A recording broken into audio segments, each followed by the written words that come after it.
Antes de empezar esta enseñanza me gustaría hacer mías las palabras de Fraile Juan de la Cruz que dicen: si he malentendido o si me he equivocado en algún punto, tanto si lo deduje de las Escrituras como si no, no es mi intención desviar el significado verdadero de la Sagrada Escritura o de la doctrina de nuestra Santa Madre la Iglesia Católica. Si hubiera algún error, me someto completamente a la Iglesia, incluso a cualquiera que sea más competente que yo en este tema. En el nombre del Padre, del Hijo, del Espíritu Santo. Amén. Bendita sea tu pureza, y eternamente lo sea, pues todo un Dios se recrea en tan graciosa belleza. A ti, celestial princesa, oh Virgen Sagrada María, yo te ofrezco en este día alma, vida y corazón. Mírame con compasión, no me dejes, Madre mía. Ahora y en mi última agonía, sé mi amparo y protección. En el nombre del Padre, del Hijo y del Espíritu Santo. Amén. Gloria a Dios, amigos. ¿Cómo están? Buenos días, buenas tardes, buenas noches, de acuerdo al lugar donde se encuentren al momento en que lleguen a ver esta transmisión. Les saluda su amiga Priscila de la Cruz, muy contenta hoy celebrando el Día de la Inmaculada Concepción. Hice un pequeño video reflexión que lo voy a dejar tal vez por aquí en alguna parte para que lo vean. Es muy cortito y explica la razón por qué el dogma de la Inmaculada Concepción tardó tanto en ser declarado. Se explica el dogma y algunos malentendidos que por ahí se hacen, ¿no? Sobre este dogma de la Iglesia Católica, el cual lo estamos celebrando hoy, 8 de diciembre. Y el día de hoy, en la reflexión sobre la homilía de hoy, vamos a analizar el pecado y la redención. ¿Cómo es que María estuvo en la mente de Dios desde un principio para poder salvarnos del pecado y de sus consecuencias? Esto es, de la muerte. Así que vamos a comenzar con la lectura de hoy. Y la primera lectura es del libro de Génesis y dice: después de que el hombre y la mujer comieron del fruto del árbol prohibido, el Señor Dios llamó al hombre y le preguntó: ¿dónde estás? Este le respondió: oí tus pasos en el jardín, tuve miedo porque estoy desnudo y me escondí. Entonces él le dijo Dios: ¿y quién te ha dicho que estabas desnudo? ¿Has comido acaso del árbol que te prohibí comer? Respondió Adán: la mujer que me diste por compañera me ofreció del fruto del árbol y comí. El Señor Dios dijo a la mujer: ¿por qué has hecho esto? Repuso la mujer: la serpiente me engañó y comí. Entonces el Señor Dios dijo a la serpiente: ¿por qué has hecho esto? Serás maldita entre todos los animales y entre todas las bestias salvajes. Te arrastrarás sobre tu vientre y comerás polvo todos los días de tu vida. Pondré enemistad entre ti y la mujer, entre tu descendencia y la suya, y su descendencia te aplastará la cabeza, mientras tú tratarás de morder su talón. El hombre le puso a su mujer el nombre de Eva, porque ella fue la madre de todos los vivientes. Palabra de Dios, te alabamos, Señor. Esto es muy interesante de analizar. Hay muchas cosas aquí por desmenuzar y eso vamos a hacer en este momento. Estamos viendo el momento justo en el cual, después de que habían desobedecido el mandato de Dios, el hombre y la mujer se escondieron. Ellos se dieron cuenta de que estaban desnudos. Se dieron cuenta de que no tenían nada. Se dieron cuenta de que no podían esconderse realmente de Dios. Trataban de hacerlo, pero Dios estaba ahí. Esto es muy, muy interesante. Ver cómo Dios le pregunta a Adán: ¿dónde estás? ¿Por qué le preguntas? ¿Cómo no vas a saber dónde está Dios? ¿Por qué Dios tiene que preguntar a los hombres? ¿Se han hecho esa pregunta? No es la primera vez, ¿no? Aquí, bueno, vemos Dios preguntándole a Adán, ¿dónde estás? O como cuando Jesús estaba en una muchedumbre y una mujer que estaba muy enferma le tocó su manto, él también le preguntó, ¿quién me ha tocado? ¿Por qué Dios le pregunta al humano si es Dios? Él ya sabe. ¿Por qué? ¿Será porque Dios quiere que nosotros admitamos lo que hemos hecho? Que nosotros nos comuniquemos con Él, que respondamos. Porque no tiene ninguna necesidad Dios de preguntar esas cosas. ¿Por qué le pregunta, ¿dónde estás? Le pregunta a Adán, ¿dónde estás? Obviamente estaba allí mismo en el jardín, escondido. Esto es una pregunta espiritual en realidad. Es una pregunta que busca que el humano admita su desobediencia. En este caso, en esta pregunta, le está preguntando a Adán, ¿dónde estás? Que admita lo que hizo, para darnos la oportunidad de ser responsables de lo que hemos hecho, de admitir nuestra culpa. Pero los humanos tenemos esa tendencia de echarle la culpa a otros de lo que hemos hecho. No fui yo, es que ella me dijo, es que... Y eso fue exactamente lo que hizo Adán. Él trató de esquivar la responsabilidad culpando a la mujer de que ella fue la que lo indujo a comer. Y a su vez, Dios le hace la pregunta a Eva, a la mujer, a la mujer. Recordemos que aquí todavía ella era conocida como la mujer, nada más. Vemos que Dios le dijo a la mujer. No dice Dios le dijo a Eva. Dice Dios le dijo a la mujer, ¿por qué has hecho esto? Dios también le pregunta a la mujer, ¿por qué has hecho esto? Y repuso la mujer, la serpiente me engañó y comí. Pero vemos cómo Dios no le pregunta a la serpiente, porque la serpiente sí sabía. De ella, de la serpiente, Dios no espera nada. De nosotros sí. Por eso Dios de inmediato la maldice y la pone esa enemistad entre ella y la mujer, conocida todavía como mujer. La mujer que Dios creó como compañera del hombre fue una mujer sin pecado. Él la creó sin pecado. Fuimos nosotros que desobedecimos. Adán y Eva, es decir, el hombre y la mujer. En ese momento ellos decidieron escuchar a la serpiente desobedeciendo al Señor Dios. Es decir, que Dios no nos creó con esa intención, pero nos creó libres de obedecerlo o desobedecerlo. Por eso nos dio esa opción. Por eso a él les dio la opción de que allí está el árbol, no pueden comer de él, del resto pueden comer lo que quieran, pero de ese no. Había esa prohibición, pero ellos decidieron hacerle caso a la serpiente que les engaña. Les engaña. La serpiente siempre engaña. Todas las seducciones de la serpiente son mentiras. Tienen una parte de verdad y el resto es mentira. Siempre es algo envenenado. Nunca es del todo claro, nunca es del todo cierto lo que nos dice la serpiente. Entonces el Señor la maldice desde ese momento y en ese momento se declara, pondré enemistad entre ti y la mujer.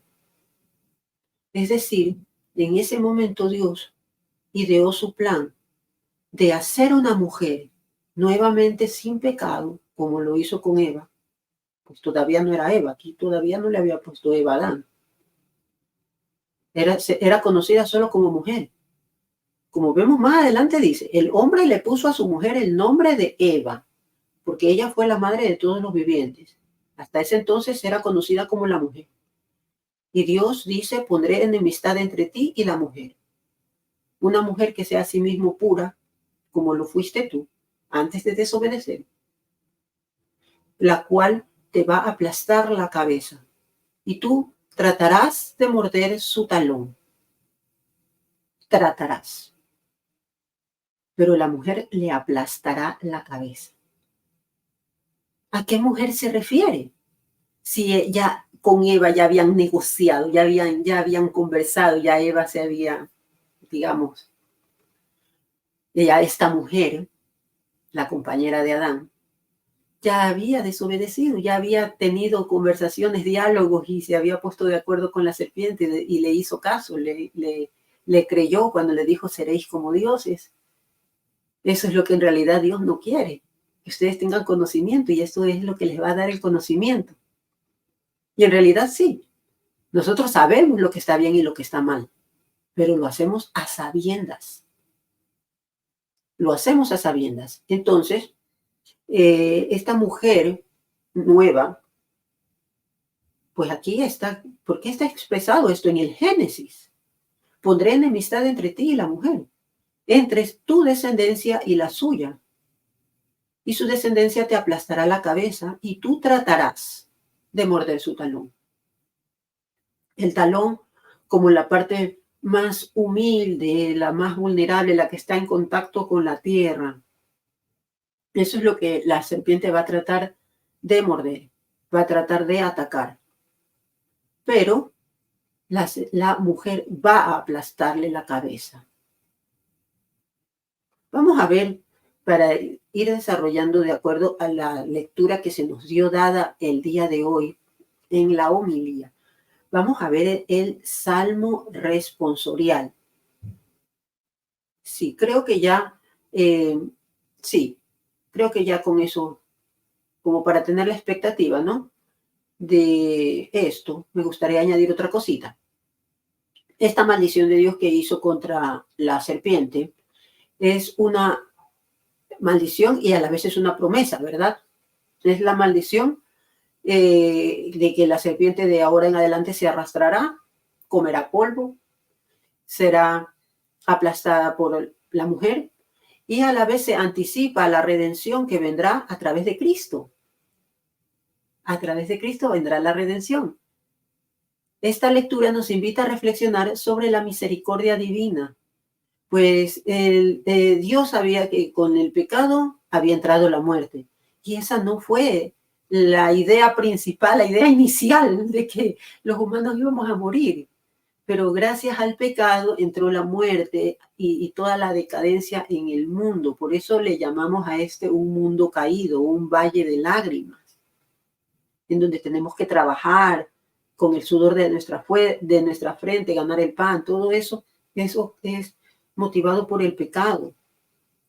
Nosotros no teníamos ese no era el plan para nosotros, pero Dios enseguida ideó el plan de salvación con la redención que vendría a través de Cristo, quien sería el sacrificio para poder borrar, eliminar ese pecado del mundo. Ahora sí vamos con el Salmo. Ahora sí vamos con el Salmo responsorial, que dice: cantemos al Señor un canto nuevo, pues ha hecho maravillas. Cantemos al Señor un canto nuevo, pues ha hecho maravillas. Su diestra y su santo brazo le han dado la victoria. Cantemos al Señor un canto nuevo, pues ha hecho maravillas. El Señor ha dado a conocer su victoria y ha revelado a las naciones su justicia. Una vez más ha demostrado Dios su amor y su lealtad hacia Israel.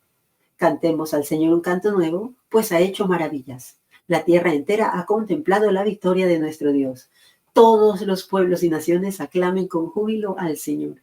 Cantemos al Señor un canto nuevo, pues ha hecho maravillas. Cada vez que en los salmos se nos habla de la diestra del Señor, estamos hablando de Jesucristo. Él le ha traído la victoria al Señor. El plan de nuestro Creador fue que nosotros tengamos vida eterna. A pesar de que el humano le falla, Dios, por medio de su diestra, se reclama eso, reclama nuevamente la victoria. El Señor es justo y es misericordioso. Es misericordioso porque fue gracias a ese sacrificio que hizo nuestro Señor que pudimos nuevamente la promesa de la vida eterna la pudimos volver a tener para nosotros. Es como que Él abrió los cielos para nosotros, nos abrió el camino y Él dijo, yo soy el camino. Así que es siguiéndolo a Él que podremos tener esa promesa. Por eso nosotros debemos ser dignos de las promesas de Cristo. Y para ser dignos de Él, ¿qué más que obedecer? ¿Qué más que imitar su forma? ¿Qué más que llevarlo dentro de nosotros hacia el mundo?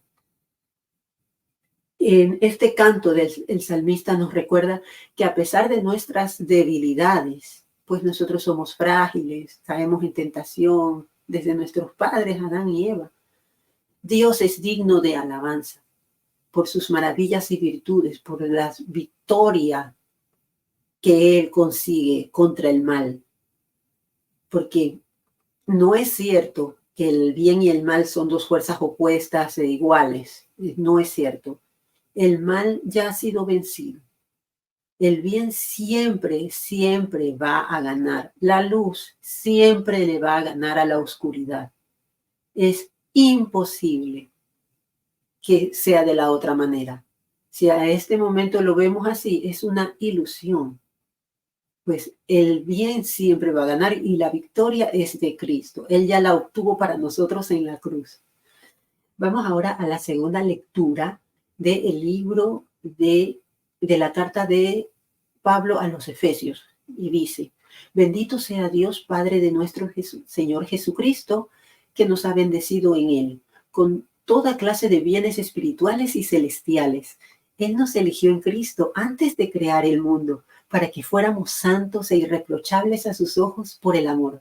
Y determinó, porque así lo quiso, que por medio de Jesucristo fuéramos sus hijos, para que alabemos y glorifiquemos la gracia con que nos ha favorecido por medio de su Hijo amado. Con Cristo somos herederos, también nosotros. Para esto estábamos destinados, por decisión del que lo hace según su voluntad, para que fuéramos una alabanza continua de su gloria, nosotros, que ya antes esperábamos en Cristo. Palabra de Dios, te alabamos, Señor. El Señor nos eligió en Cristo, en el momento de nuestro bautismo. Nosotros pasamos a formar parte del cuerpo de Cristo. Por eso dice Pablo, con Cristo somos herederos también nosotros. Por eso a nosotros nos bautizaron de bebés, porque los bebés también pueden ser herederos. ¿Quién dice que los bebés no pueden ser herederos? ¿Por quién dice que hay que esperar a que una persona crezca para recién bautizarla? Si un bebé puede ser heredero. Si yo sé, yo como ya persona mayor adulta, que voy a heredar algo maravilloso, bienes espirituales y celestiales. Es una gran herencia. Yo no la quiero solo para mí, yo la quiero también para mis hijos. Y si mi hija es bebé, ella también puede heredar. Así dicen las leyes humanas.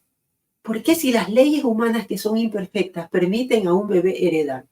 ¿Por qué no sería igual con las leyes de Dios? Así que sí, el bautizo de bebés es la forma como nosotros los volvemos herederos y les podemos hacer partícipes de estas gracias, de todos estos bienes espirituales y celestiales que Cristo nos trae. Porque desde antes de crear el mundo, Él nos eligió, como lo que decía aquí en el libro de Génesis, que hablaba de una mujer que Él que vendrá a ser la nueva Eva, una nueva mujer sin pecado, para que pueda a través de ella venir Jesucristo. Así que es por eso que nosotros tenemos fe en que Jesucristo nos hace herederos. Por medio del bautismo somos herederos. Por medio de la iglesia, que es el cuerpo de Cristo, nosotros al permanecer en ella, tenemos vida en nosotros. En la iglesia nosotros le damos alabanza a Dios. Es lo que el sentido de toda una misa es eso. Es la alabanza a la Trinidad en pleno. Es lo que hacemos en la misa. La alabanza a Dios. Nosotros estamos llamados a ser santos. Y si tenemos la bendición de estar bautizados en la Iglesia Católica, no te vayas de la Iglesia Católica. Tienes esa herencia esperando por ti. Permanece. Esa fue parte del plan divino. El plan divino fue ideado desde el principio. No es que Dios tenía un plan A o un plan B por si algo falla. Dios todo lo sabe y lo había ideado desde el principio. Vamos a ver ahora la lectura del Evangelio según San Lucas. Aleluya, aleluya. Dios te salve María, llena eres de gracia. El Señor está contigo. Bendita tú entre las mujeres. Aleluya. En aquel tiempo, el ángel Gabriel fue enviado por Dios a una ciudad de Galilea, llamada Nazaret, a una virgen desposada con un varón de la estirpe de David, llamado José. La virgen se llamaba María. Entró el ángel a donde ella estaba y le dijo: Alégrate, llena de gracia, el Señor está contigo. Al oír estas palabras, ella se preocupó mucho y se preguntaba qué querría decir semejante saludo. El ángel le dijo: No temas, María, porque has hallado gracia ante Dios. Vas a concebir y dar a luz un hijo, y le pondrás por nombre Jesús. Él será grande y será llamado Hijo del Altísimo. El Señor Dios le dará el trono de David, su padre, y él reinará sobre la casa de Jacob por los siglos, y su reinado no tendrá fin. María le dijo entonces al ángel: ¿Cómo podrá ser esto, puesto que yo permanezco virgen? El ángel le contestó: El Espíritu Santo descenderá sobre ti, y el poder del Altísimo te cubrirá con su sombra. Por esto, el santo que va a nacer de ti será llamado Hijo de Dios.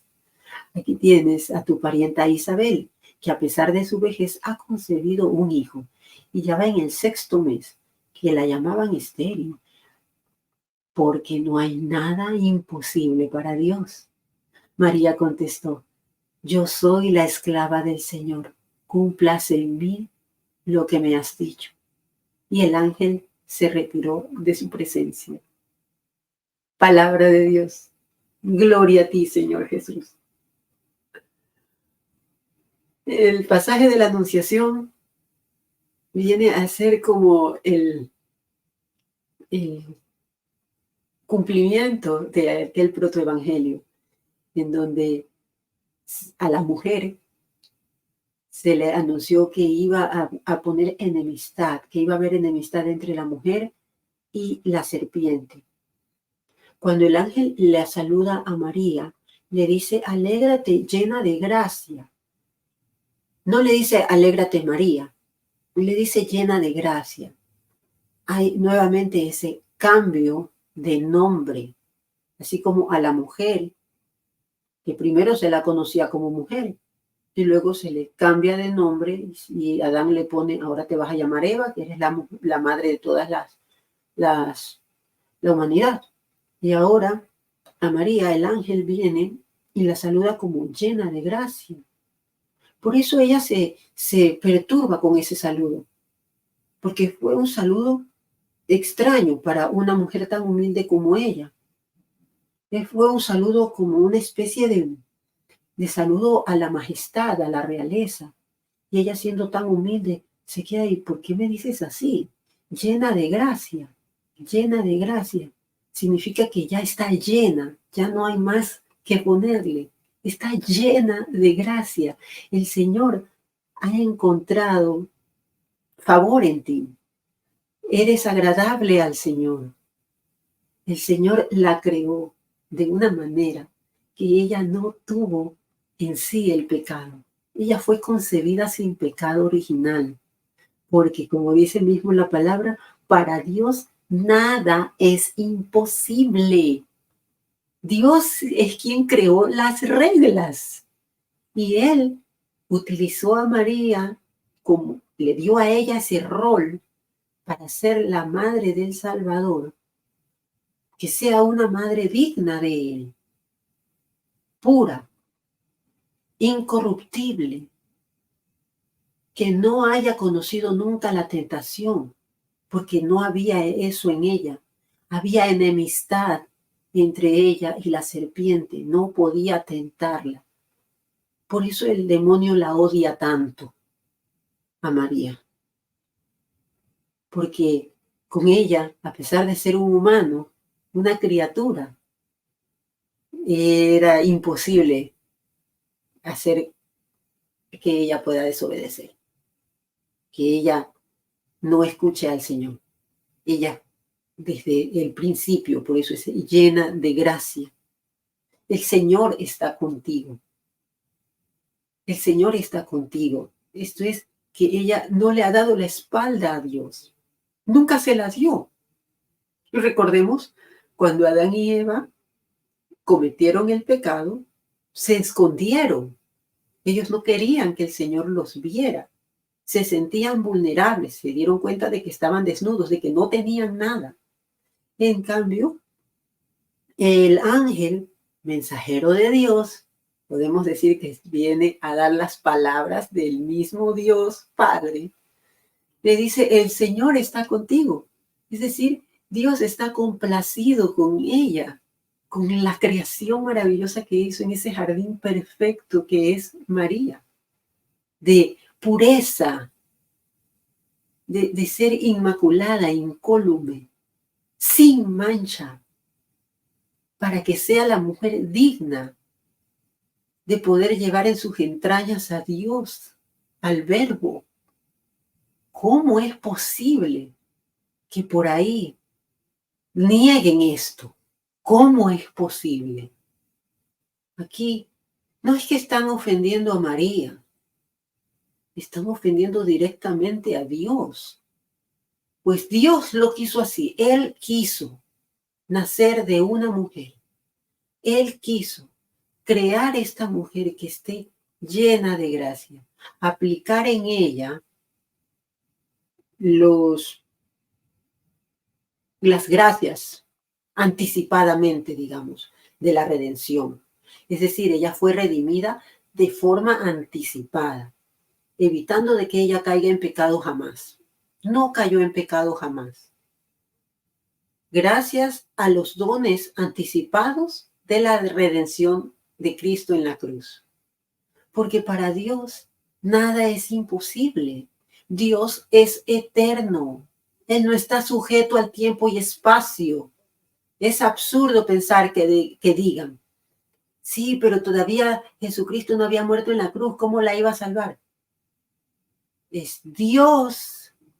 No. Dios todo lo puede. Y a Él le dio la gana, fue soberano en aplicar esos dones de gracia que se obtienen en la cruz, en el derramamiento de la sangre preciosa de Cristo, anticipadamente para que su madre sea digna de él. Así como el arca de la alianza, que fue construido con instrucciones claras por Dios, él dio instrucciones claras como él deseaba que sea este arca, que iba a llevar dentro de sí las tablas de la ley, la vara de Aarón y el pan, el maná. Iba a llevar estas tres cosas. Iba a ser un arca que iba a cargar estas, digamos, señales de Dios. Y cuya arca, esta arca, sobre la cual se posaba la nube del Espíritu de Dios. Todo esto nos recuerda a María. Todo esto nos recuerda a ella. Nos recuerda que ella fue, aquí dice, el Espíritu Santo descenderá sobre ti y el poder del Altísimo te cubrirá con su sombra. Así como el arca de la alianza era cubierta por la sombra por la nube del Espíritu de Dios. Y así como el rey David bailó de gozo frente a esa arca, asimismo Juan el Bautista, cuando dentro del vientre de su madre, cuando María la fue a visitar, también saltó de gozo. Me parece que es cuestión solo de ver estos paralelos que hay. Y es bastante necio no darse cuenta. El arca que cargaba la ley, la vara de Aarón y el pan del maná. Asimismo, es Jesucristo, quien es la palabra, es el verbo, la ley. Es la vara de Aarón, es la justicia, el que viene a regir con vara de hierro, el gobernador, el rey de reyes. Y a la vez es el pan de vida, es el maná, que no es como el maná que comieron nuestros padres, que lo comieron y igual murieron. El que come de este pan vivirá para siempre. Así que es solo cuestión de ver estos paralelismos y admitirlos con humildad. Así como María dijo, yo soy la esclava del Señor, hágase en mí según tu palabra. Y ella lo aceptó. El ángel le dio a María algunas pruebas, ¿no? Le explicó, va a ser el Espíritu Santo, va a descender sobre ti, porque ella preguntó, ¿no? No es que directo dijo, sí. No, ella preguntó, pero ¿cómo puede ser si yo no conozco varón? El ángel le explica y le da el ejemplo de Isabel, su prima, que a pesar de su vejez había concebido un hijo, Juan el Bautista. Ya estaba en el 6º mes de embarazo y aunque la llamaban estéril, ya era edad avanzada, ya estéril, pero para Dios nada es imposible. Así que si nosotros ya tenemos estas pruebas, Dios nos las da, nos da muestras de que ya en el pasado Él ha sido victorioso, Él hace milagros, pues nosotros, ¿qué más nos queda que decir, hágase en mí según tu palabra? Hágase en mí según tu palabra. Cuando María dijo eso, ella fue portadora de Cristo. Cuando nosotros hacemos según su palabra, cuando nos sometemos a la voluntad de Dios, también somos de cierto modo portadores de Cristo. Y vamos a llevarlo a Él dentro de nosotros hacia los demás. Y ese que sea el mensaje del día de hoy, que nosotros también seamos un poco como María, obedientes, humildes y portadores de Cristo. Así como cuando tomamos la Eucaristía, en ese momento nos volvemos sagrarios, nos volvemos como ella, lo tenemos dentro. Así mismo que se nos note, haciendo la voluntad de Dios, vamos a ser portadores de Cristo y lo podremos llevar a todos lados. Y que esa sea nuestra misión, que esa sea nuestra forma de vida. No solo dentro del templo, en todo lugar. En todo lugar. Mis hermanos, esta palabra a mí me ha dejado muy fascinada. Me ha llegado a reflexionar en muchas cosas de mi propia vida, en la forma como me comporto y cómo me debo comportar frente a mi Señor. Cómo debo de humillarme solo ante Él y dejar de lado mi soberbia y todas esas cosas. Aprender a contener la ira, las reacciones y ver un poco a Cristo en los demás también. Porque todos como humanos nos debemos apoyar, cometemos errores. Pero si nosotros somos así, si nosotros entendemos que tenemos debilidades, pecados, la misericordia de Dios va a ayudarnos a nosotros. Pero nuestro Señor nos dice, perdona nuestras ofensas como también nosotros perdonamos a los que nos ofenden. Así nos enseñó nuestro Señor a dirigirnos al Padre. Y que tenemos que perdonar a otros para nosotros ser perdonados también. Por eso perdono a todo aquel que yo tenga que perdonar. a cualquier ofensa, la que sea, a veces dándose cuenta, a veces intencionalmente que lo hagan, yo los perdono, que no sea yo el que juzgue, porque yo también tal vez he ofendido a alguien y le pido perdón. Dios está con nosotros, es el Emmanuel, Dios con nosotros. Él vino. Y seamos humildes como María, seamos obedientes como María. Meditemos como ella, que ella guardaba las cosas en su corazón. Ella no proclamaba de forma más allá del Magnificat, una oración preciosa que ella hizo, pero después ella mantenía todo en su corazón, manteniéndose oculta, pues sabía que toda la gloria es para el Señor y nosotros los católicos lo sabemos. Y por eso amamos tanto a María, porque ella nos enseñó ese ejemplo de que la gloria es toda para Él, pues Él es el que nos trae salvación. Y el rol que tuvo ella en este plan de salvación es de darnos ejemplo de cristianos.